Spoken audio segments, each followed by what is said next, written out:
Good morning, everybody, and thanks for joining us for the second panel of the day. My name is Saïva Nebier. I am coordinating the research at DataXis, and I will be moderating this session, which will be dedicated to metadata in MENA. So we'll try to understand how metadata needs have evolved over time in the region and what are the latest innovations in this area and the specificities of the MENA region. So our two panelists to understand this are Hamid Oudan, CEO at Babeleye, and Amir Mortezai, Managing Director at Corrementis. So before starting our discussion, I will ask them to give us a few words of introduction to make sure that all the activities and the services that are deployed are clear for everyone in the audience. So Hamid, can you tell us more about the metadata solutions that you offer to your customers with Babeleye? Yes, good morning, everybody. Thanks, Saïva. So my name is Hamid Oudan. I head Babeleye, and we are into video content metadata, aggregation, enrichment, and distribution. Mainly, actually, we provide the information that sits in an EPG, in an EPG user interface or viewer interface, or in a catalog. MENA is just like all the other regions. TV platforms are there, mushrooming from DTH satellites to IPTV to OTTs, and we work with actually a number of them, each one with different specificities and each one with different requirements as to the metadata. Yeah. Amir, what are the services that you deploy in the MENA region? Good morning, Saïva, and everyone. It's good to be here. So yes, my name is Amir Mortezai, and I specialize on consulting and building DTH, IP, and OTT products and services for various operators within the region. I'm currently working on a project, large-scale project in Saudi, and we're working on building, hopefully, one of the next best TV platforms. All right, so let's start with our discussion. So first, before going into advanced metadata and all the latest innovation in this regard, I'd like just to touch on how metadata have helped operators enrich their offer over time in the MENA region. So with a short overview of metadata for those in the audience who might be not too familiar with the topic. Hamid, could you give us a brief overview? Okay, so the word metadata is used, can be used in many contexts, from production to the TV platform that shows the EPG information on the catalog, the video catalog. In MENA, we do provide the metadata services actually to TV platforms that need it. Mainly, most of the cases actually for their EPG. EPG is what stands for Electronic Prom Guide, and this is the entry point to the viewer into a TV platform services. It got not complicated, it got complex with the time. Before it was just a few channels. It was easy to provide some guidance as to what to watch, etc. And with the increased number of channels, we're getting over 1,000 on the 7 West position in MENA, and the OTT of the world and the IPTV platforms. When it's IPTV, it becomes very important actually the operators inform more and more and streamline that information onto their gateway to their services. Yeah, that's mainly it. Okay, and I turn to Amir for the point of view of operators, content providers. How is metadata used across the offer that are deployed? You're on mute, Amir. We can't hear you. Apologies. So to build on what Hamid was saying, essentially, we have an unprecedented, ever-growing amount of content that's coming into the different platforms, and we have a large number of viewers and consumers around. And so from a point of view of any content creator, provider, aggregator, or super aggregator, we all look at the bottom line and basically are looking at the dollar sign. And we want to see how we can maximize our revenues and monetize our libraries, increase consumption. And using metadata, it turns out to be the key differentiator factor, one of the key differentiating factor for us to be successful and basically grow our business. And we see that the offers that are deployed by operators are more and more complex with different technologies that are combined to deploy the services. So when we think about that, how is metadata helping the offers to be harmonized for operators? Amir? So basically, following on what I was saying, if we have a ton of content and we have an abundant number of consumers using the data, technically we should all agree that we've hit the bank and the money is in the bank. But the reality is that we're far from truth. We have seen continuous spikes in consumption when users are basically coming to see the latest trend and the hype on the platform, but they kind of veer off and the spike basically falls off and they go back into a holding pattern for the next big hype. What we do is using metadata, we are able to expose and show more relevant content. And essentially, we moved away from, as Hamid mentioned, from one national broadcaster providing TV channels to thousands of linear channels and programs and titles. And there's this diversity makes it extremely difficult for consumers to find content. I'd like to set forth a new terminology, discovery fatigue. Consumers are frustrated on searching and finding and browsing endless libraries to find something to watch. So this being said, as service providers and aggregators, we find that it's an already congested environment. And so in order for us to kind of alleviate and remove this discovery fatigue, we turn to alternative ways of surfacing the content and showing it out there. So Hamid, I don't know if you want to complement here with some of your... Yeah, I do agree with that. There is one point very important, Seva, that we need to mention in the session, that the metadata is not the solution. The metadata is part of the solution. And without, and I'm talking about the solution to offer a good user experience, actually a viewer experience. So it all starts with how you use that metadata. It's just the abundance of metadata is not enough. It has to be streamlined. It has to be integrated into the many services that the platform operates, that the TV platform offers. I'll give you a very good example, very simple example.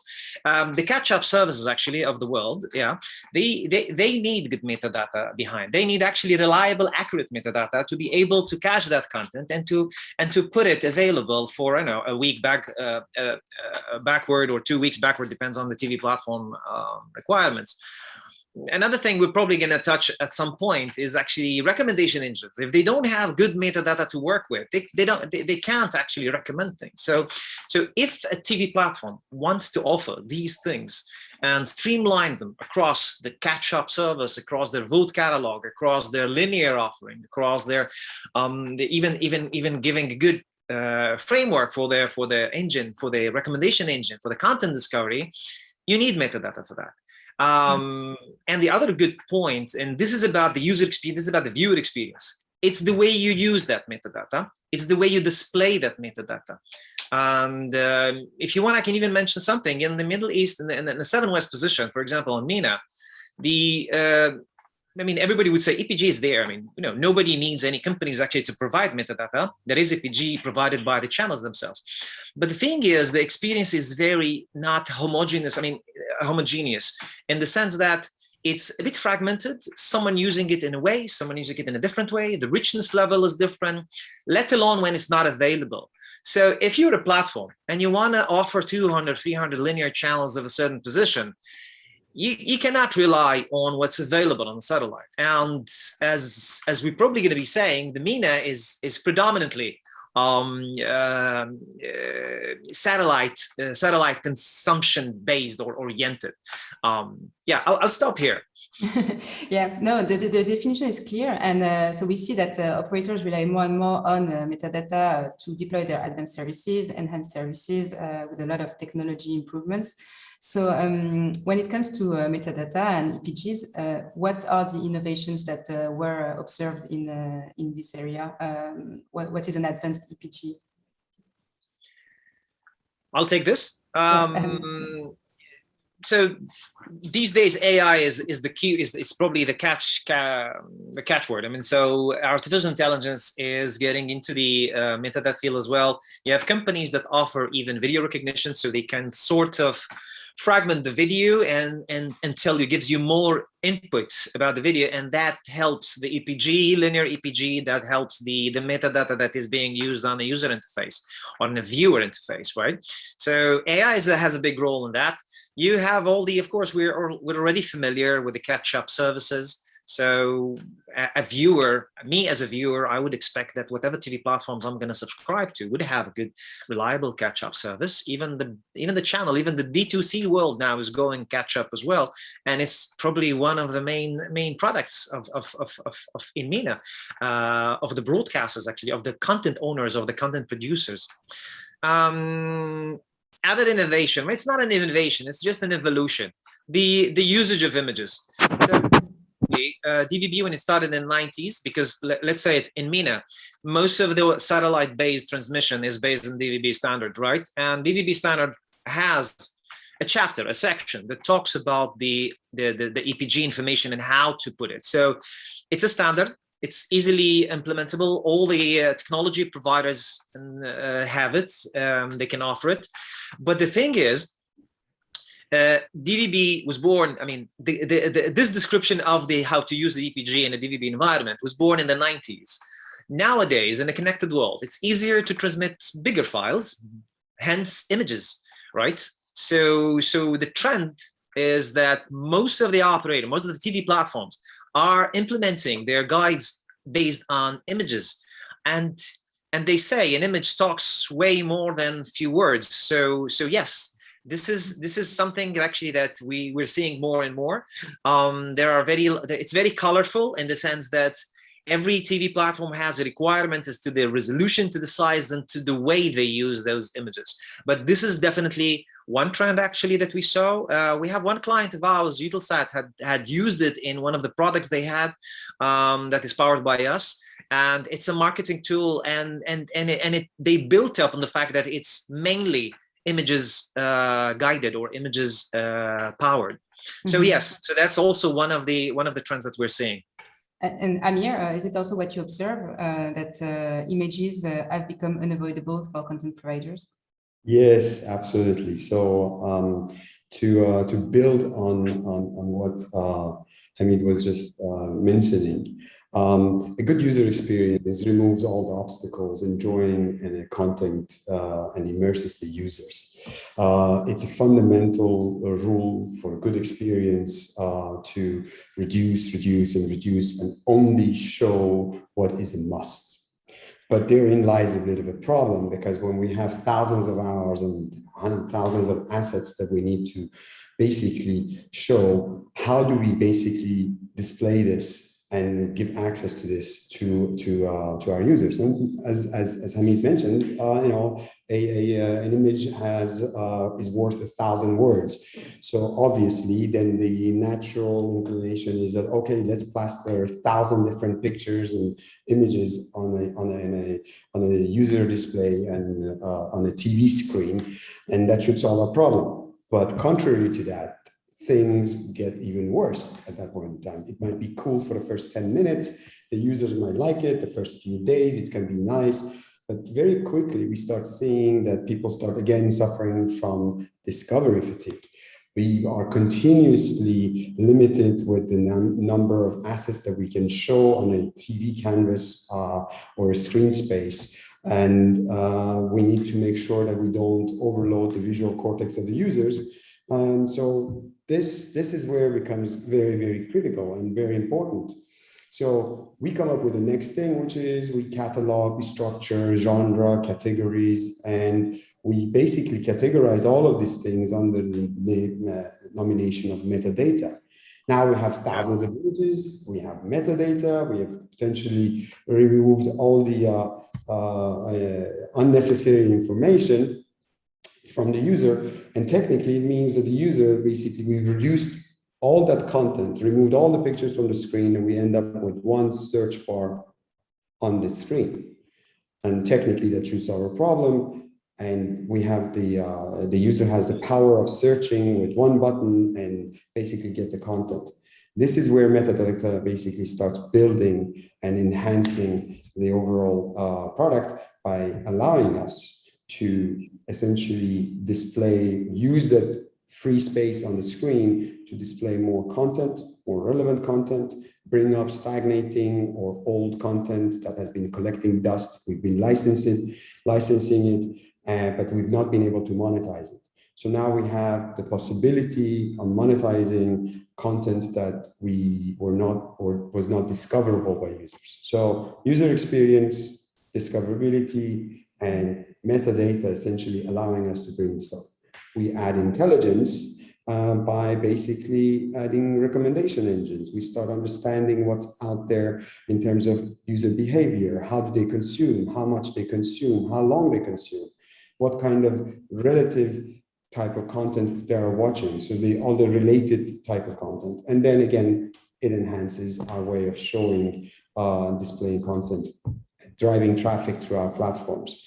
So it's absolutely crucial to have a greater user experience, nothing that is overloading the users with too much information, right information at the right time, visually appealing, something that basically takes the attention of the user and provide them relevant content based on metadata and data mining on the user analytics, essentially.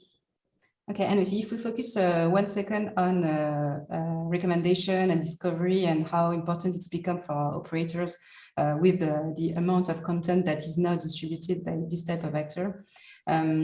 So Hamid, I turn to you. How are metadata precisely working with to enhance recommendation engines and discovery tools for operators?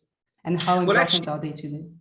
Yeah, thanks actually for this question, because it's an important thing to understand that it's not the metadata is not, it doesn't enhance the recommendation engines. It's actually allows it to bear its fruits. So one of the problems we had, one of our clients had a few years ago, was that the content recommendation they hired came back to us and asked us to help them with the metadata, because the TV platform didn't have actually enough clean metadata. Now there are two aspects to the metadata itself. There is actually a linear one and there is a vertical one. And now let's talk about the vertical one.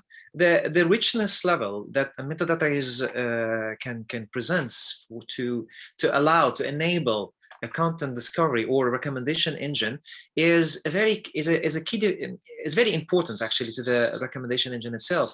So multitude ways of describing an asset, the content classification itself, the keywords that are used around that assets. So all of this, the content discovery on the recommendation engines, they use to feed their algorithm in order for them to come up with the recommended content. And then again, back to Amir's point, it's all about the way you present it. So you don't need just the super metadata and you don't need just the super recommendation engine. It's actually the way how you amalgamate the two and present it to the viewer in a way that is dynamic, that is easy to use, and that is informative. Because sometimes we get lost in all of the abundance of this information. So we just need to stick to the mantra. I mean, to the main point is that it is to inform the viewer, to let him and invite him and entice him to consume that content which is reading a metadata about. Mm-hmm. And Amir, I see you're agreeing. Why is it? Yeah. I love what I hear. This is fundamental to good product design and understanding. And to monetize good product, you have to have that capability of understanding the user and then tailor the content. And in order to do that, you need to be able to tag and so-called create this metadata information in the background. So again, as while metadata is important, it's probably not the key aspect, the only key aspect. There is a user experience that is very important. Today we can basically put an image and put a metadata on the back, basically checking behind this image and saying, okay, what's the shoe size or the color of the toothbrush of the TV program, of the the BBC anchor. Or we could basically use more relevant things such as PG rating, type, duration, and program name. Now, this in itself, while it might be a kind of normal in a day-to-day when it comes to internet services, and it's being there and might not be considered revolutionary, when it comes to DTH, IP, and OTT services, it's revolutionary, essentially. The richer content metadata you have, the better you can classify and categorize content and display the right information to the user through a nice, lean experience. Our goal, again, is to reduce the amount of information and only show the most relevant topics and content to users to drive traffic. So it's working hand in hand. And it's music to my ears when I hear Hamid's basically saying that, but he knows this because he's been working in this industry for such a long time. And that's why we are partnering up together for our project. Okay, thank you, Daniel. So let's focus for one moment on one of MENA's specificities. And Hamid, you touched on it. It's the importance of satellite in the region. But here we wanted to also support this observation with some data. So here we have an idea of the weight of satellite in the MENA region in terms of TV access. So here we have a pay and free TV access. So first we see that a lot, the overwhelming majority of households rely on TV still in the MENA region to access content.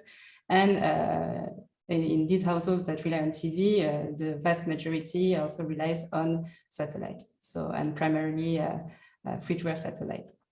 So being adapted to satellite distribution is unavoidable for a technology provider.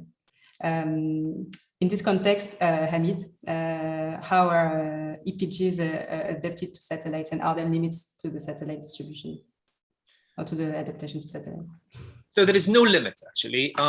Any satellite operator, any linear channel present on a satellite can offer the APG. It's in the DVB DNA, so you can. Now there are some limitations, and one of the things Amir mentioned was the content categorization. So if you, I mean, this is MENA. MENA is the amalgamation is 23, 24 countries, let's say.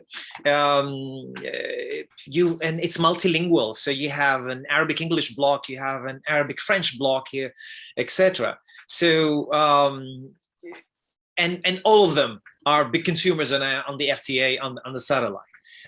They all have EPGs, but the EPG actually is different from one to another. And there are we're seeing a bit of trends in starting to come to complement the DVB offering. Now, DVB means title, synopsis, and a very limited content classification. Yes, you would have movie, yes, you would have series, but you won't have all the subcategories: drama, action, war, history, blah, blah, blah, all those things. So, and you don't have images. So many of our partners and clients, they are trying to actually enhance that. We have one, it's not in MENA, it's in Africa, and they have their own way, because of the user interface, because the way they want the user to access that content, they actually have categorization of the content. So you can go for movies, you can go for series, you can go for documentary, but their way of looking at content categorization is different than the way DVB standards allow you to do. So here is people like us, such as Babeleye, that help, because then we just map to whatever they need, to their needs. The same logic can apply, and especially in MENA, to the rating system. Amir also mentioned that. So if you have a country that doesn't have a standard rating system and it doesn't enforce it, maybe it has it, but it doesn't enforce it on the broadcaster, then usually they go with some American, the US standard, the MPAA content classification for movies, etc. But some do have their own. So in a 23, 24 block, being all served by one orbital position, then you need to find the right solution of how you're gonna rate your content that is valid in KSA, that is still valid in Morocco. So this is also one of the challenges that we have in MENA. The other one I just mentioned, it actually is the multilingual aspect of it. So most of the user interface, most of the applications that sit on the box or on the connected devices usually are multilingual. So you can switch from one to the other, hence the metadata switch with it. And the user the viewer expected, if I am looking at an Arabic interface, then I need to see Arabic content, Arabic metadata. If I am checking out a French interface, then I want to see French metadata. So this is also one of the things that actually we cater to, or we try our best to cater to. Mm-hmm. Okay, that's very clear. Yeah, go ahead. Yeah, go ahead. I just wanted to mention something actually, and because I run to some of the stats we have about the MENA. So, and because it's predominantly satellite based, so we have some numbers actually quite interesting. In the first semester of this year, 2001, so from Jan to end of June, we have like the top 50 FTA channel. We like to call it like the top 50, and then we run our statistics on it and see what's the trend, etc. And well, this is no news to anybody. 70%, 75% of the Arabic content is drama. And when I say Arabic content, I mean Arabic produced content. So of any of the Arab countries, right? Well, 52% in series are Egyptian. 97% of it are Egyptian. So you can see that the Egyptian content, this is no news to anybody in MENA. The Egyptian content is very predominant actually on the TV offers, be it satellite or otherwise, and the distribution of who produces what and what is the and the description of the content. This is something that we can look at, and then we can go backwards into our archives and find out what's the trend. And this is how we can see if there is a new production coming up. We don't observe the production houses. No, we observe what's being aired.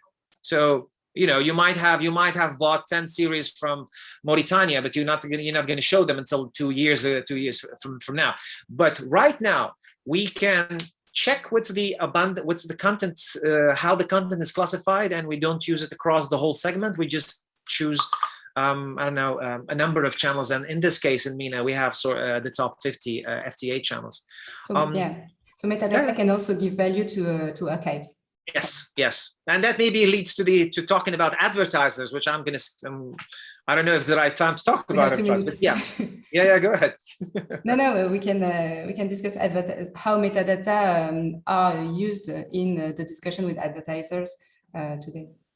There are companies who come to aggregators like us to ask for the archives, because this is what they do. They want to know what is being, what's the dialect, what's the language, what's the content itself, and who is using it and how much it is being used. So one series can be consumed, I don't know, 10 times during a day, as opposed to just 2 times, etc., etc., etc. So what I'm trying to say here, and I'll be very brief, is that the way we categorize and the fact that the data is rich, the metadata is rich, allows us to address also the advertisement or the company that work with advertisers, and telling them what is being aired and what is and how often it is being aired. Okay, so we don't have a lot of time left, so I'd like to have your opinion on the overall market in the MENA region and see how you see things evolving in coming years. Amir, what is your take on this? And I'm thinking in particular of the evolution of the competitive market, competitive landscape, and the surge of content providers, operators. Do you think that this will continue in coming years, or do you expect more consolidation? The short answer is that there would be no shortage of content. There would be no shortage of new service operators, aggregators, and super aggregators. There's one coming up every day. We're working on it right now, and we're hoping, obviously, to grow. I like to close with the following as kind of a final note from my side. If we had sent every time that we heard content is king, we'd all be billionaires by now. But you all know what they also say is that behind every great king, there is a queen. And I'd like to say that if content is king, then metadata is the undisputed queen. And if every one of us wants to become a king of our hill, we need to rely on our queen. And the user experience in this context is the kingdom that we rule. So from my point, the three main topics are crucial for everyone's success and growth. Hamid, what would you add? The trend is going to TV platforms, like TV platforms, to become super aggregators because of the Netflixes, because of the Shahids, because of the things. And the user, and that was mentioned actually before, does not really care. And actually, even the session before this one, the panelists mentioned that the user does not care where the content is coming from, as long as they can have access to it. So the metadata and the user interface are the solution to allow actually unified experience and an easy access to the content. Thank you, Hamid. Thank you, Amir. So we reached the end of the session. Thanks for all the insights that you gave us today. So if you have more questions, don't hesitate to reach out to our panelists that are here and on the platform. Our next panel will be dedicated to telecom operators going into OTT. Thank you so much again for having us here. Bye-bye.